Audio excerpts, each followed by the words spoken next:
ಪ್ರಭು ಕ್ರಿಸ್ತರಲ್ಲಿ ನನ್ನೊಲವಿನ ಸಹೋದರ ಸಹೋದರಿಯರೇ, ಮಾತೆಯ ದರ್ಶನ ಮಾಲಿಕೆ, ಮಾತೆಯ ನವದಿನಗಳ ಸಂದರ್ಭದಲ್ಲಿ ಆಕೆ ದರ್ಶನವನ್ನು ನೀಡಿದ ಸ್ಥಳಗಳ ಪರಿಚಯವನ್ನು ಮಾಡಿಕೊಡುವ ಒಂದು ವಿನೂತನ ಕಾರ್ಯಕ್ರಮ. ಈಗಾಗಲೇ ನಾವು ಲೂರ್ದ್ ಮಾತೆಯ ದರ್ಶನದ ಬಗ್ಗೆ ಮಾತನಾಡಿದ್ದೇವೆ, ಆಲಿಸಿದ್ದೇವೆ. ಇವತ್ತು ಲೂರ್ದ್ ನಗರದಷ್ಟೇ ಪ್ರಖ್ಯಾತಿಯನ್ನು ಪಡೆದಿರುವಂತಹ ಪೋರ್ಚುಗಲ್ ದೇಶದಲ್ಲಿರುವ ಒಂದು ಪುಟ್ಟ ಪಟ್ಟಣ ಫಾತಿಮಾ, ಈ ಫಾತಿಮಾ ನಗರದಲ್ಲಿ ತಾಯಿ ದರ್ಶನವಾಗಿದ್ದರ ಬಗ್ಗೆ ಆಲಿಸಲು ಪ್ರಯತ್ನಿಸೋಣ. 1917ನೇ ಇಸ್ವಿಯಲ್ಲಿ 3 ಜನ ಪುಟ್ಟ ಮಕ್ಕಳಿಗೆ ಮಾತೆ ಮರಿಯಮ್ಮನವರ ದರ್ಶನವಾಗುತ್ತದೆ. ಫ್ರಾನ್ಚೆಸ್ಕೋ, ಲುಚಿಯಾ ಮತ್ತು ಜೆಸ್ಸಿಂತಾ. ಫ್ರಾನ್ಸಿಸ್, ಲೂಸಿ ಮತ್ತು ಜೆಸ್ಸಿಂತಾ, ಈ 3 ಮಕ್ಕಳಿಗೆ ತಾಯಿ ದರ್ಶನವನ್ನು ನೀಡಿದಾಗ ಅವರ ಬಳಿಯಲ್ಲಿ ಹೇಳಿದಂಥ ಮಾತು, ತ್ಯಾಗದ ಜೀವನ, ಜಪಸರ ಪ್ರಾರ್ಥನೆಯನ್ನು ಆದಷ್ಟು ಮಾಡುವಂಥದ್ದು ಅಂಥೇಳಿ. ಪ್ರಾರ್ಥನೆಯ ಬಲದ ಶಕ್ತಿಯಿಂದ ಅನೇಕ ಬದಲಾವಣೆಗಳು ಆಗ್ತವೆ. ಅದರಲ್ಲೂ ವಿಶೇಷವಾಗಿ ಜಪಸರ ಪ್ರಾರ್ಥನೆಯನ್ನು ನಿರಂತರವಾಗಿ ಮಾಡಲು ಕಲಿತುಕೊಳ್ಳಿರಿ ಅಂತೇಳಿ. ಪುಟ್ಟ ಮಕ್ಕಳು, ಅಷ್ಟೊಂದು ಜ್ಞಾನ ಇಲ್ಲದೆ ಇರುವಂಥವರು. ಜೆಸ್ಸಿಂತಾ ತನ್ನ ತಾಯಿಯ ಬಳಿಯಲ್ಲಿ ಹೋಗಿ ಈ ವಿಷಯವನ್ನು ತಿಳಿಯಪಡಿಸ್ತಾಳೆ.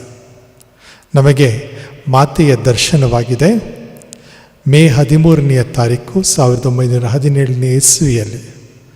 ಅದನ್ನು ನೋಡಿ ಆಕೆಯ ತಾಯಿ, ಇದೊಂದು ತಮಾಷೆಯ ವಿಚಾರವಾಗಿದೆ, ಎಲ್ಲಾದರೂ ದೇವಮಾತೆ ಮರಿಯಮ್ಮನವರು ಈ ಪುಟ್ಟ ಮಕ್ಕಳಿಗೆ ಕಾಣಿಸಿಕೊಳ್ಳಲು ಸಾಧ್ಯವೇ ಅಂತ ಹೇಳಿ. ಅಷ್ಟು ಮಾತ್ರವಲ್ಲ, ಆಕೆ ಜೂನ್ 13ನೇ ತಾರೀಕು ಮತ್ತೆ ದರ್ಶನವನ್ನು ಕೊಡುತ್ತೇನೆ, ಆ ದಿನದಂದು ನೀವು ಈ ಪುಟ್ಟ ಸ್ಥಳದಲ್ಲಿ ಬರಬೇಕು ಅಂತ ಬೇರೆ ಹೇಳಿದ್ದಾರೆ ಅಂತ. ಕೂಡಲೇ ಆ ತಾಯಿ ತಮ್ಮ ಧರ್ಮಕೇಂದ್ರದ ಗುರುಗಳಾದ ಫೆರೇರಾ ಇವರ ಬಳಿಯಲ್ಲಿ ಹೋಗಿ ಹೇಳ್ತಾಳೆ, ಮಕ್ಕಳನ್ನು ತಡೆಯಬೇಡಿ, ಆ ಮಕ್ಕಳು ಈ ಒಂದು ಆಧ್ಯಾತ್ಮಿಕ ಅನುಭವವನ್ನು ಪಡೆದುಕೊಳ್ಳುವಂತೆ ಆಗಲಿ ಅಂತ ಹೇಳಿ ಅವರಿಗೆ ಅವಕಾಶವನ್ನು ಮಾಡಿಕೊಳ್ಳುವುದಕ್ಕೆ ಆ ತಾಯಿಯಲ್ಲಿ ವಿನಂತಿಸಿಕೊಳ್ತಾರೆ. ಜೂನ್ 13ನೇ ತಾರೀಕು ಮತ್ತೆ ತಾಯಿಯ ದರ್ಶನವಾಗ್ತದೆ. ಆ ಜೂನ್ 13ನೇ ತಾರೀಕು ಆ ಧರ್ಮಕೇಂದ್ರದ ಪಾಲಕರಾಗಿದ್ದಂತಹ, ಅಂದರೆ ಈ ಜೆಸ್ಸಿಂತಾ, ಫ್ರಾನ್ಚೆಸ್ಕೋ ಮತ್ತು ಲುಚಿಯಾ ಇವರು ಸೇರಿರುವಂಥ ಧರ್ಮಕೇಂದ್ರದ ಹಬ್ಬ ಆಗಿರುತ್ತದೆ. ಸಂತ ಅಂತೋನಿಯವರ ಹಬ್ಬವಾಗಿರುತ್ತದೆ. ಆ ದಿನದಂತೂ ಕೂಡ ತಾಯಿ ಕಾಣಿಸಿಕೊಂಡು ಅವರಿಗೆ ಈ ವಿಷಯಗಳನ್ನು ತಿಳಿಯಪಡಿಸ್ತಾಳೆ. ಹಾಗೂ ನಮಗೆಲ್ಲರಿಗೂ ಗೊತ್ತಿರುವ ಹಾಗೆ ಅಕ್ಟೋಬರ್ 13ನೇ ತಾರೀಕು 1917ರವರೆಗೆ ಸುಮಾರು 6 ಬಾರಿ ಆ ತಾಯಿಯ ದರ್ಶನ ಈ ಮಕ್ಕಳಿಗಾಗ್ತದೆ. ಆ ಜೂನ್ 13ನೇ ತಾರೀಕು 2ನೇ ಬಾರಿ ಆ ತಾಯಿಯ ದರ್ಶನವಾಗಬೇಕಾದ್ರೆ ಸಂತ ಅಂತೋನಿಯವರ ಹಬ್ಬದಂದು ಲುಚಿಯಾ ಅವರ ಬಳಿಯಲ್ಲಿ ಮಾತೆ ಮರಿಯಮ್ಮನವರು ಒಂದು ಮಾತನ್ನು ಹೇಳ್ತಾರೆ, ಈ 2 ಮಕ್ಕಳು ನಿನ್ನ ಜೊತೆಗಾರರು ಏನಿದ್ದಾರೆ, ಫ್ರಾನ್ಚೆಸ್ಕೋ ಮತ್ತು ಜೆಸ್ಸಿಂತಾ, ಇವರು ಬಹಳ ಕಾಲ ಬದುಕೋದಿಲ್ಲ. 10-11 ವರ್ಷದ ಮಕ್ಕಳು ಅವರು, ಬಹಳ ಕಾಲ ಬದುಕೋದಿಲ್ಲ, ಅವರು ಮೃತರಾಗ್ತಾರೆ. ನೀನು ಮಾತ್ರ ದೀರ್ಘಾಯುಷಿಯಾಗಿ ಬಾಳುತ್ತೀಯಾ ಎನ್ನುವ ಮಾತನ್ನು, ಚಿಕ್ಕ ವಯಸ್ಸಿನಲ್ಲಿ ನಡೆದ ಘಟನೆಯನ್ನು ಲುಚಿಯಾ ಆಗಲೇ ಅದನ್ನು ಬರೆದಿಟ್ಟಿರ್ತಾರೆ. ಪ್ರೀತಿಯ ಸಹೋದರ ಸಹೋದರಿಯರೇ, ಹೇಳಿದ ಪ್ರಕಾರವೇ 1918ರಲ್ಲಿ ನಾವು ಕೇಳಲ್ಪಡುತ್ತೇವೆ, ಫ್ರಾನ್ಚೆಸ್ಕೋ ಮತ್ತು ಜೆಸ್ಸಿಂತಾ ಈಗ ಹೇಗೆ ಕೋವಿಡ್ ಪಿಡುಗು ಬಂತೋ ಆ ರೀತಿಯಲ್ಲಿ ಒಂದು ದೊಡ್ಡ ಕಾಯಿಲೆ ವಿಶ್ವವನ್ನು ಆವರಿಸಿರಬೇಕಾದರೆ ಆ ಕಾಯಿಲೆಗೆ, ಆ ಪಿಡುಗಿಗೆ ತುಕ್ಕಾಗಿ ಈ 2 ಮಕ್ಕಳು ಅಸನ್ನಿಗುತ್ತಾರೆ. ಆಗ ಅವರ ತಾಯಂದಿರು ನೆನಪು ಮಾಡಿಕೊಳ್ತಾರೆ, ನಮ್ಮ ಮಕ್ಕಳು ಆ ಚಿಕ್ಕ ವಯಸ್ಸಿನಲ್ಲಿಯೇ ತಮ್ಮ ಸಾವಿನ ಬಗ್ಗೆ ತಿಳಿಯಪಡಿಸ್ತಾ ಇದ್ರು ಅಂತ ಹೇಳಿ. ಆನಂತರದಲ್ಲಿ ನಮಗೆಲ್ಲರಿಗೂ ಗೊತ್ತಿರುವ ಹಾಗೆ ಸಿಸ್ಟರ್ ಲೂಸಿ ಆಗಿ ಲುಚಿಯಾ ಇವರು ತಮ್ಮ ಧಾರ್ಮಿಕ ವ್ರತಗಳನ್ನು ತೆಗೆದುಕೊಳ್ತಾರೆ, ಜೀವನವನ್ನು ನಡೆಸ್ತಾರೆ. ಕೊನೆಗೆ ಅವರು ತಮ್ಮ ಸಭೆಯನ್ನು ಬಿಟ್ಟು ಒಂದು ಕ್ಲಾಯಿಸ್ಟರ್ ಸಭೆಯಲ್ಲಿ ಸೇರಿಕೊಂಡು ಸೇವಾ ಕಾರ್ಯವನ್ನು ಮುಂದುವರಿಸ್ತಾರೆ. 97 ವರ್ಷಗಳ ಪರಿಪೂರ್ಣ ಜೀವನವನ್ನು ಅವರು ನಡೆಸ್ತಾರೆ. 3 ಫಾತಿಮಾ ಇದಕ್ಕೆ ಸೇರಿರುವಂಥ 3 ವಿಷಯಗಳ ಬಗ್ಗೆ ಅನೇಕ ಅಧ್ಯಯನ ನಡೆದಿದ್ದಾವೆ. ಆ ಅಧ್ಯಯನಗಳೆಲ್ಲ ನಡೆದು ಪುರಸ್ಕಾರಗೊಂಡಿದ್ದಾವೆ. ಮೊಟ್ಟ ಮೊದಲನೆಯದಾಗಿ ಆ ಸಮಯ ಏನಿತ್ತು, ಆ ಸಮಯದಲ್ಲಿ ಅಂದರೆ 1917ರಲ್ಲಿ ದರ್ಶನವಾಗಬೇಕಾದ್ರೆ ಈ ಮಹಾಯುದ್ಧ, ವಿಶ್ವ ಮಹಾಯುದ್ಧ ನಡೀತಾ ಇದ್ದಂತಹ ಸಂದರ್ಭ. 1914ರಿಂದ 1918ರವರೆಗೆ ಆ ಮಹಾಯುದ್ಧ ನಿಲುಗಡೆ ಆಗುತ್ತದೆ. ನಾವೆಲ್ಲರೂ ಕೂಡ ರಷ್ಯಾಗಾಗಿ ಪ್ರಾರ್ಥನೆಯನ್ನು ಮಾಡಬೇಕು ಎನ್ನುವಂಥ ಮಾತನ್ನು ಕೂಡ, ಸಂದೇಶವನ್ನು ಕೂಡ ಮಾತೆ ಮರಿಯಮ್ಮನವರು ಅಂದು ಆ ಮಕ್ಕಳಿಗೆ ನೀಡಿದರು. ಅದು ಕೂಡ ನಮಗೆ ಗೊತ್ತಿದೆ ಯಾವ ರೀತಿಯಲ್ಲಿ ಸೋವಿಯತ್ ರಷ್ಯಾದಲ್ಲಿ ಒಂದು ಮಾರ್ಪಾಡು ಆಯಿತು ಅಂಥೇಳಿ. ಈ ಒಂದು ಕಮ್ಯುನಿಸ್ಟರ ಇದರಿಂದ ಬಿಡುಗಡೆಯಾಗಿ ಜನರು ಮತ್ತು ನಂಬಿಕೆಯೆಡೆಗೆ ಹೆಜ್ಜೆ ಇಡುವಂತೆ ಈ ಒಂದು ಕಾರ್ಯ ನಡೆಯುತ್ತದೆ ಅಂತ ಹೇಳಿ ಫಾತಿಮಾ ನಗರದಲ್ಲಿ ಆ ತಾಯಿ ಆಗಲೇ ಆ ಮಕ್ಕಳಿಗೆ ಸಂದೇಶವನ್ನು ನೀಡಿದರು. ಇನ್ನು ಈ ಫಾತಿಮಾ ನಗರ ಇಷ್ಟೊಂದು ಪ್ರಖ್ಯಾತವಾಗಿ ಬೆಳೆಯುವುದಕ್ಕೆ ಲಕ್ಷಾಂತರ ಜನರು ಆ ಸ್ಥಳಕ್ಕೆ ಹೋಗಬೇಕಾದ್ರೆ 1930ರಲ್ಲಿ ಆಗಲೇ ಅಕ್ಟೋಬರ್ 13ನೇ ತಾರೀಕು 1917ರಲ್ಲಿ ಕೊನೆಯ ದರ್ಶನವಾಗಬೇಕಾದ್ರೆ ಸುಮಾರು 30,000ದಿಂದ 1,00,000 ಜನ ಅಲ್ಲಿ ನಿಂತು ಸೂರ್ಯನು ನರ್ತಿಸುವುದನ್ನು ನೋಡಿದರು ಎನ್ನುವಂತಹ ಒಂದು ಮಾತು ಜನರಲ್ಲಿ ಇವತ್ತು ಕೂಡ ಜನಜನಿತವಾಗಿ ಉಳಿದುಕೊಂಡಿದೆ. 1930ರಲ್ಲಿ ಅಂದಿನ ವಿಶ್ವಗುರುಗಳು ಇದು ನಾವು ನಂಬಬಹುದಾದಂತಹ ಒಂದು ದರ್ಶನವಾಗಿದೆ ಅಂತ ಹೇಳಿ ಆ ಹಬ್ಬವನ್ನು ಕೂಡ ಸ್ಥಾಪನೆ ಮಾಡಲಾಗುತ್ತದೆ.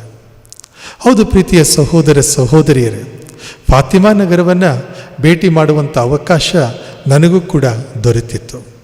ಆ ಸ್ಥಳಕ್ಕೆ ಹೋದಾಗ ಅಲ್ಲಿ ಸುಂದರವಾದಂತಹ ದೇವಾಲಯವನ್ನು ನೋಡ್ತೇವೆ. ಫಾತಿಮಾ ಮಾತೆಯ ವಿಶೇಷ ಸ್ವರೂಪವನ್ನು ನಾವು ನೋಡ್ತೇವೆ.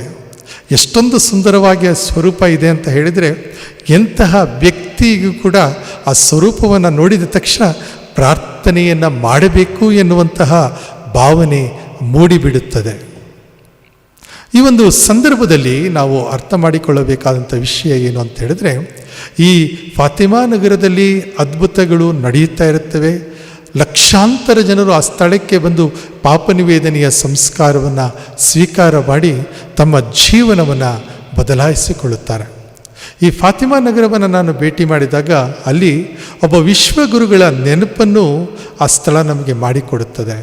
ಸಂತ ಜಾನ್ ಪಾಲ್ II ಅವರು ವಿಶ್ವಗುರುವಾಗಿರಬೇಕಾದ್ರೆ ನಮಗೆಲ್ಲರಿಗೂ ಗೊತ್ತಿರುವ ಹಾಗೆ ಅವರ ಮೇಲೆ ಗುಂಡಿನ ದಾಳಿ ಆಗ್ತದೆ.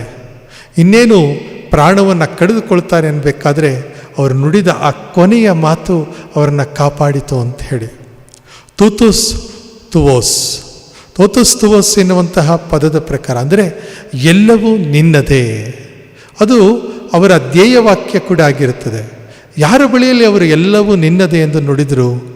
ಜಾನ್ ಪಾಲ್ II ವಿಶ್ವಗುರುಗಳು ಅಂತ ಹೇಳಿದರೆ, ಮಾತೆಯೇ ನನ್ನ ಜೀವನ ಏನಿದೆ ಅದರ ಸರ್ವಸ್ವವೂ ನಿನ್ನದೇ ಅಂತೇಳಿ. ಕೊನೆಗೆ ನಮಗೆ ಗೊತ್ತಿದೆ, ಅತಿ ದೀರ್ಘಕಾಲ ವಿಶ್ವಗುರುವಾಗಿ ಆಡಳಿತ ಮಾಡಿದಂತಹ ವ್ಯಕ್ತಿಗಳಲ್ಲಿ ಜಾನ್ ಪಾಲ್ II ಕೂಡ ಒಬ್ಬರಾಗಿ ನಮ್ಮ ಕಣ್ಣು ಮುಂದೆ ಕಾಣಿಸ್ತಾರೆ.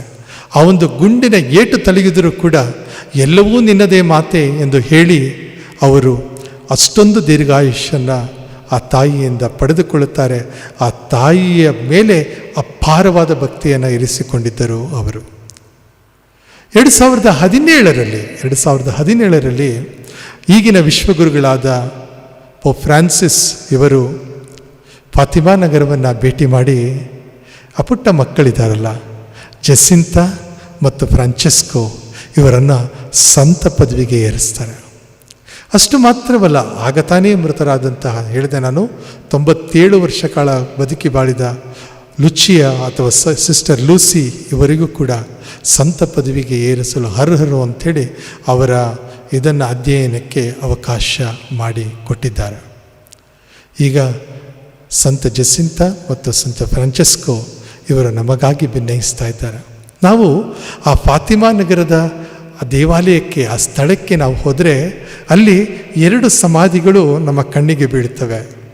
ಆ 2 ಸಮಾಧಿಗಳು ಯಾವುದು ಅಂತ ಹೇಳಿದರೆ ಫ್ರಾನ್ಸಿಸ್ಕೋ ಮತ್ತು ಜೆಸಿಂತಾ ಅವರ ಸಮಾಧಿಗಳು. ಹೌದು ಪ್ರೀತಿಯ ಸಹೋದರ ಸಹೋದರಿಯರೇ, ಫಾತಿಮಾ ನಗರದಲ್ಲಿ ತಾಯಿ ಕಾಣಿಸಿಕೊಂಡು ನೀವು ಮನಪರಿವರ್ತನೆಯನ್ನು ಹೊಂದಿರಿ, ನೀವು ಜಪಸರ ಪ್ರಾರ್ಥನೆಯನ್ನು ನಿರಂತರವಾಗಿ ಮಾಡಲು ಮರೆಯದಿರಿ ಎಂದು ನುಡಿದರು. ನಾವು ಕೂಡ ಫಾತಿಮಾ ಮಾತೆಯ ಬಿನ್ನಹದ ಸಹಾಯದಿಂದ, ಆಕೆಯ ದರ್ಶನ ನೀಡಿದಂಥ ಆ ಸ್ಥಳದಿಂದ ಆಶೀರ್ವಾದವನ್ನು ಪ್ರಭುವಿನಿಂದ ಪಡೆದುಕೊಳ್ಳುವಂತೆ ಆಗಲಿ. ಅತಿ ಮುಖ್ಯವಾಗಿ ಇನ್ನೊಂದು ಅಂಶ ಇದೆ. ಅದು ಏನು ಅಂತ ಹೇಳಿದರೆ, ಪರಮತ್ರಿತ್ವಕ್ಕೆ ನೀವೆಲ್ಲರೂ ಕೂಡ ಆರಾಧನೆಯನ್ನು ಮಾಡಬೇಕು ಅಂಥೇಳಿ. ದ ಹೋಲಿ ಟ್ರಿನಿಟಿ ಅದು ಬಹಳ ಮುಖ್ಯ. ಪಿತಾ ಸುತ ಮತ್ತು ಪವಿತ್ರಾತ್ಮರು ಆ ಮೂವರಿಗೂ ಕೂಡ ನಾವು ಆರಾಧನೆಯನ್ನು ಸಲ್ಲಿಸಬೇಕು, ಜಪಸರ ಪ್ರಾರ್ಥನೆಯನ್ನು ಮಾಡಬೇಕು, ಮನಪರಿವರ್ತನೆಯನ್ನು ಹೊಂದಬೇಕು. ಫಾತಿಮಾ ಮಾತೆ ನಮಗಾಗಿ ಭಿನ್ನಯಿಸಲಿ, ನಮ್ಮ ಜೊತೆಗಿದ್ದು ನಮ್ಮನ್ನು ಮುನ್ನಡೆಸಲಿ ಎಂದು ಪ್ರಾರ್ಥಿಸೋಣ. ಪೋರ್ಚುಗಲ್ ನಗರದ ಫಾತಿಮಾ ನಗರದಲ್ಲಿ ದರ್ಶನವಿಟ್ಟಂತಹ ಮೇರಿ ಮಾತೆ ಫಾತಿಮಾ ಮಾತೆಯಾಗಿ ನಮ್ಮ ಮನಗಳನ್ನು, ನಮ್ಮ ಮನೆಗಳನ್ನು ಬೆಳಗುವಂತಾಗಲಿ. ಆಮೇನ್.